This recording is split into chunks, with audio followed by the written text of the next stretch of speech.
So right now in our unit, we've been looking at expressions. In particular, we've been looking at polynomial expressions.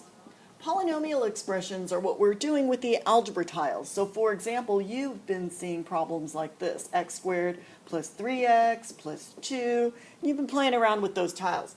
But in fact, we can make these even longer. We can say like 4x to the third or 7x to the fourth, and we can go higher and higher. It doesn't matter, just as long as we don't have any fractions or anything like that. So it's typically some number, our variable, and then a power. So let's talk about each of these pieces. This piece, all of these pieces that are separated by addition or subtraction signs, these are called terms.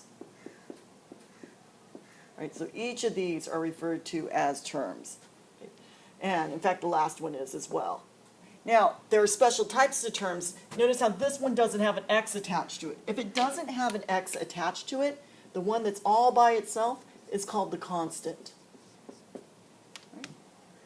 All right. And then these do have numbers and letters attached to it. So the number that we refer to that's in the front of our variable, this one is called the coefficient.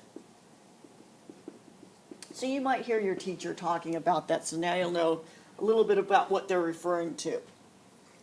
All right, and each of these are special types, so because we work with some of them more often than others, we give them special names. So if I just talk about one piece, like 2 or 3x or 5x squared, all of these are called monomials because there's only one. If you have two pieces stuck together, like 5x squared plus 3, or you can have any combination, you can have x to the 7th plus x to the 4th, anything with two terms attached to it, those are called binomials. And I'm sure you can guess, if I have 3 terms attached to it, we're going to call those, yep, you got it, trinomials. And there's a special relationship between the two, and that's what you've been working with the algebra tiles. You've been representing a situation as both a trinomial and a product of two binomials. And that's what we're going to get more into as we continue this unit.